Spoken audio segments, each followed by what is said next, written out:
everyone, Ollie here, and this is the 20th edition of Olly Ranks, where I will be ranking Season 20 of classic Doctor Who. So, Season 20 is pretty much Peter Davison's second season as the 5th Doctor, and Season 20 is basically Doctor Who's 20th anniversary season, along with the 5 Doctors. The 20th anniversary special airing in November 1983, but I will not be featuring the 5 Doctors in this video because I haven't reviewed it just yet, but it will be reviewed some point soon, or pretty much after this video. So John Nathan, for the basic gist of season 20 is that John Nathan Turner wanted to have an old enemy of the Doctor featured in every story of this season. So we had Omega in the Arc of Infinity, the Mara in Snake Dance, the Black Guardian in the Black Guardian trilogy, who basically appears in Mordrin Undead, Terminus, and Enlightenment, and finally the Master in the King's Demons.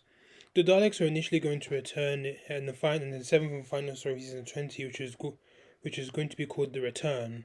I think that was probably the working title, but I believe that story was turned into Resurrection of the Daleks, which aired in the following season. So Peter Davison returns as the 5th Doctor. Also returning with him is Sarah Sutton as the Nyssa of Traken, Janet Fielding as Tegan Javanka, and we get new companions in this season, first being Turlough, played by Mark Strickson. Turlough is an alien schoolboy, posing as a schoolboy who was hired to kill the Doctor by the Black Guardian, and that pretty much takes place in the Black Guardian trilogy. And the second companion is Chameleon, a robot shapeshifter, which the Master pretty much took from the planet Zerafast during last season. It took after the end of the last season, and Chameleon doesn't actually appear for most of the following season. Sarah Sutton departs midway through in this season in Terminus, and John Nathan Turner obviously returns as the producer. So if you're not familiar with Olly Ranks, I will be ranking every story in this season from my least favourite to my absolute favourite of the season, and I'll be giving my justifications as to why I put for those rankings. So kicking things off is Snake Dance in 6th place. It's a good story, but to be honest, I do think it's pretty inferior to Kinder. The plot was good. The photo pretty much hindered the story from being like one of the best of the Peter Davison era, and it didn't really help that there were a lot of similarities to Kinder. I mean, which is not bad, but I do think it was pretty much almost too familiar to Kinder. And the acting was quite good, especially when Janet Fielding, especially when she was possessed by the Mara once again. And it was explained that ever since the Doctor defeated the Mara in Diva Loca, the Mara had pretty much been hiding in Tegan's subconscious, and hence his return. He really captured the stress that the Doctor was going through in order to get the people of Menusa to believe his warnings over the Mara returning, and so he can save Tegan. So that pretty much was his purpose for the story. And this was quite good. I mean, she pretty much witnesses firsthand as to how devastating the Mara is, because she was pretty much asleep in Kinder. And I think there was some very good moments in the story, aside from Martin Clune's very weird costumes, but it's an okay story, so I give Snake Dance a 6 out of 10.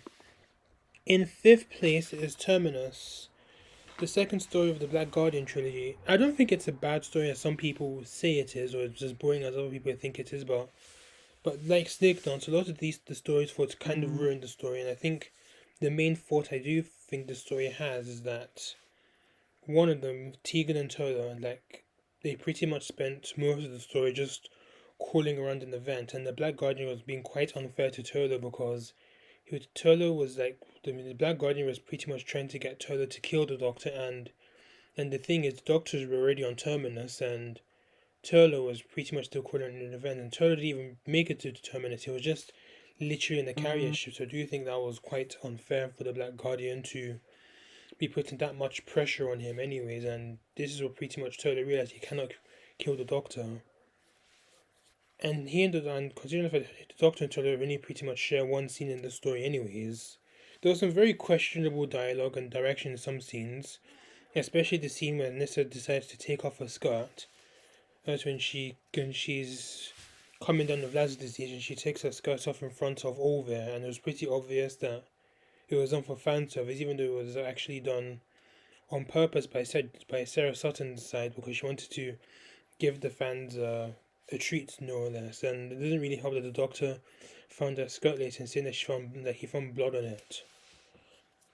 And so, but the acting was quite good, especially from Sarah Sutton. This is her final story as Nissa, and Nissa decides to leave the TARDIS to stay behind to try and help Terminus, coming up with trying to regulate the cure for Lazarus disease, so she can try and make sure there's no adverse effects, and if there are any adverse effects, you can pretty much sort it out and make sure it's properly regulated.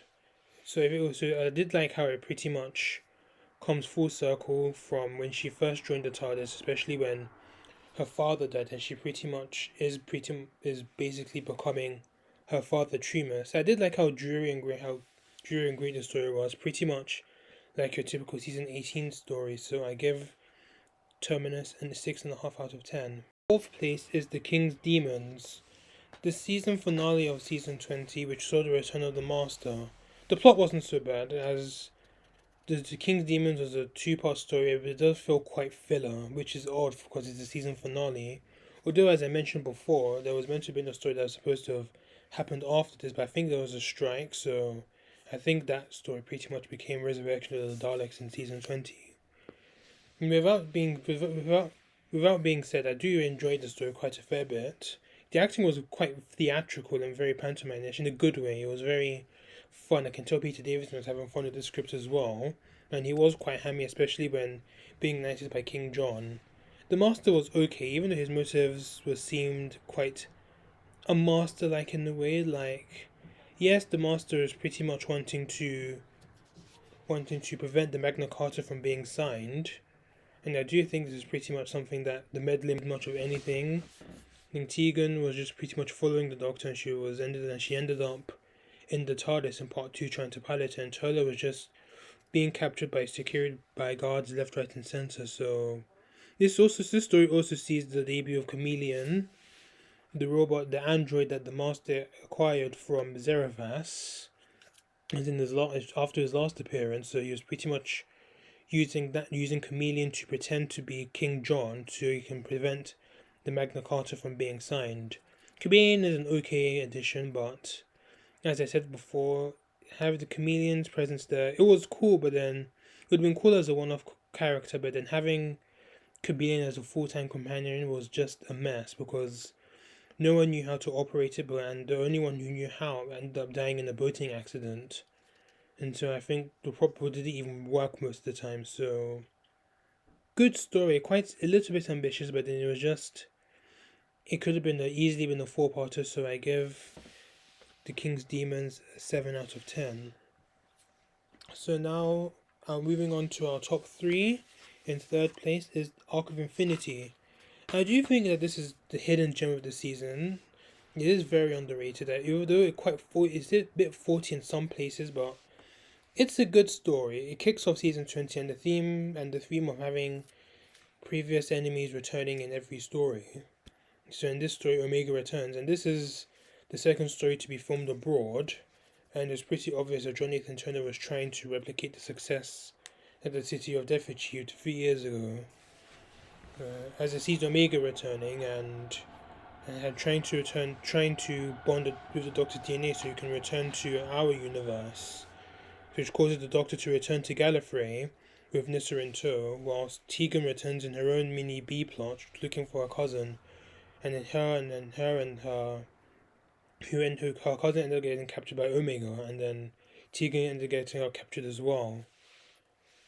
Well, and then Omega was pretty much operating in Amsterdam, so she doesn't really meet the Doctor in this until at least towards the end of part 4. And the major complaints I do have the stories is they don't bother explaining how Omega survived the explosion in the 3 Doctors. Plus, Tegan is put on the back burner in the story until she's saved by the Doctor, even though this is a return story, but more could have been done, so I give this story an 8 out of 10. In second place is Enlightenment, the final installment of the Black Guardian trilogy, and boy did it end in style. The concept of the Eternals was was quite interesting, and them being telepathic, not understanding what emotions were. Uh, it was quite interesting as well, and even the story theme as well. It was quite fun. It was a very fun pirate adventure in space with Edwardian sailing ships in space. And in the end of part one, the reveal with all the Edwardian ships in space was quite cool and made the story quite memorable. The models of the story looked gorgeous, and the SFX for even for 1983 looked quite interesting. It was quite good to be fair, but I think it even looks better than the remastered version that was made in 2009. Mark Strickson really shines in the story. I do think that this is where he gets his defining moment as a companion. Obviously, he can't go ahead with killing the Doctor, so the Black Guardian condemns him to spend an eternity and strike his ship. But he ends up on Rack's ship, where she was serving the Black Guardian, and he screams for help, but then with the Black Guardian is about to send him overboard, but then he's saved in the dock by the Doctor just in time. At the end, Turlo somehow wins the race because all the Eternals pretty much disappear and is given enlightenment, and he declined the Black Guardian's offer, which pretty much proves the Doctor's his loyalty to the Doctor, and that was that was a really good scene as well. Oh, and that's pretty much one of the more memorable moments from the Peter Davison era. A main fault I do have with the story was how the Eternal Mariner was written. I understand it was pretty much intentional, but I do think it was a bit off-putting how he was obsessed with Tegan. He wasn't in love with her because obviously Eternals don't have the concept, don't understand what feelings are, so he just liked her presence. They literally hear people's thoughts, so just thinking like I was just feeling as a bit they weren't enemies so to speak, but they were just thinking that they were just too overpowered for Doctor Who, so yeah. So I give the story an 8.5 out of 10. First place is Mordrin Undead. I really adored the story. It's not perfect, but it works for me. This story is pretty much a love letter to fans of the Pertwee era, including myself, and I do think that this story is the only season that actually serves purpose to celebrate Doctor Who's 20th anniversary. And this is the first story of the Black Guardian trilogy, and it also sees the return of the Brigadier, having not been on the show since Terror of the Zygons So the Brigadier retired from unit in 1977 and worked as a maths teacher in a boys' private school. 1983 Brig couldn't remember the Doctor, but then the Doctor pretty much helped the Brigadier jog his memory, which I do think is the best scene of this story. Turlo debuts as an alien schoolboy who's hired to kill the Doctor by the Black Guardian, as he feels, but he's unable to do so because he feels that the Doctor isn't evil. Meanwhile, there's a group of humanoid scientists led by a man named Mordrin who wants the secret of how Time Lords regenerate. The plot was quite good, and I liked how very timey-wimey this story was before timey-wimey was even a fucking thing, which was quite interesting. Tegan and Nissa did quite a good job in the story, meeting the Brigadier from 1977 who clearly remembers the Doctor's adventures, his time with UNIT and the Doctor. And it does have the unfortunate distinction of introducing the UNIT dating controversy, which I explained for the review of this story. It is a very good story, good intro to the Black Guardian trilogy to Turlo, and dare I say one of the best ways of celebrating 20 years of Doctor Who in comparison to the other stories in the season. Not perfect, but I would still give the story a 9 out of 10. So, to conclude, I think season 20 is a good season, but it does have some issues in terms of how some of the stories were executed. Plus, I do think that season 20 is a season that has nothing particularly special to it, because it's the Doctor Who's 20th anniversary. Even though some of the enemies that we got in every story, they're just... I mean, apart from the Black Guardian and probably the Mara and Omega, just does kind of fall flat in a way, and even though I do feel like the scripts in this season weren't as good as they were in season 19, apart from stories like Mordred Undead and Enlightenment, they really stand out. We're just Okay, I'd even put Arc of Infinity there, but I just think the script for other stories is just, and the direction is, I just think it